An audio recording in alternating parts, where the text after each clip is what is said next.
breaking news today. Please subscribe and then check notification box to get all breaking news alerts. Busted stealing from woman on flight home. Well, here we go again, folks. The woman with one of the lowest IQs in Congress strikes yet again, and scandal-ridden United Airlines is right smack in the middle. A passenger on an airline flight scheduled to fly from Houston to Washington, D.C. is publicly calling out United, accusing the airline of forcing her to give up her first-class seat to U.S. Representative Sheila Jackson Lee, D. Houston. When she complained, the airline threatened to remove her from the plane.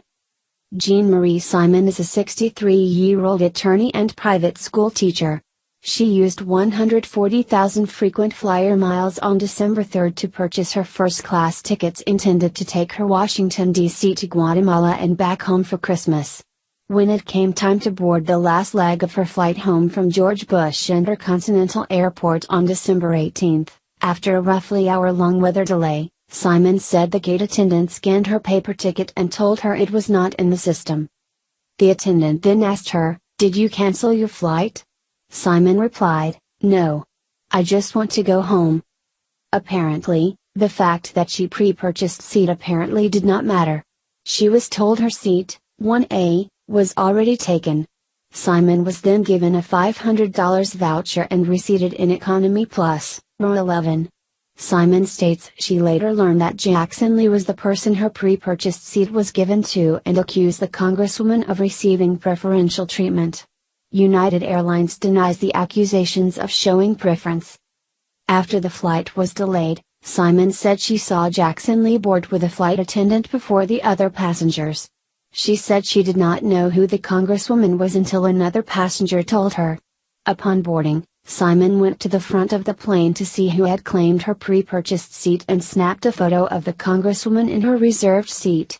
She then posted it on social media, stating Sheila Jackson Lee, Democrat, Texas, in seat 1A, the one I paid for dearly and the one United gave to her without my consent or knowledge. Fellow congressman on same flight said she does it repeatedly. At United.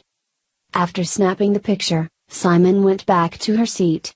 A flight attendant then came and sat down next to her and asked if she was going to be a problem on the flight. In response to Simon's accusation that she was shown preferential treatment, Jackson Lee claims Simon only targeted her because I was an African American woman. Meanwhile, United Airlines denies they showed a preference at all. United is claiming Simon's seat was given up after she canceled her flight through the United Airlines online app. United issued a statement, stating After thoroughly examining our electronic records, we found that upon receiving a notification that Flight 788 was delayed due to weather, the customer appears to have canceled her flight from Houston to Washington, D.C., within the United mobile app.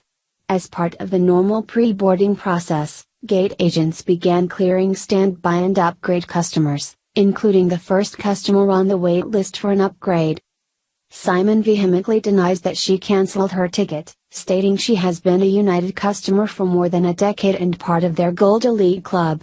She also states the Huffington Post refused to report the incident, claiming ambiguity as to what occurred after she sent the reporter a screenshot of the United website showing only one inactive reservation, a flight to Houston in August to visit her daughter that she had to cancel because of Hurricane Harvey.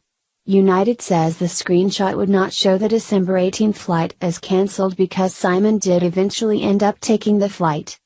The teacher said she was so distraught by how the airline treated her that after she arrived home she wrote a letter to the CEO, Oscar Munoz, and posted it on social media, stating it is absurd to claim that someone traveling home for the holidays would suddenly and inexplicably cancel their flight on the second leg of a trip. It's just impossible to suspend disbelief and swallow that story that I canceled my flight, she said. Simon has asked for a formal, written apology. Others on the flight have verified Simon's story and claim to have witnessed similar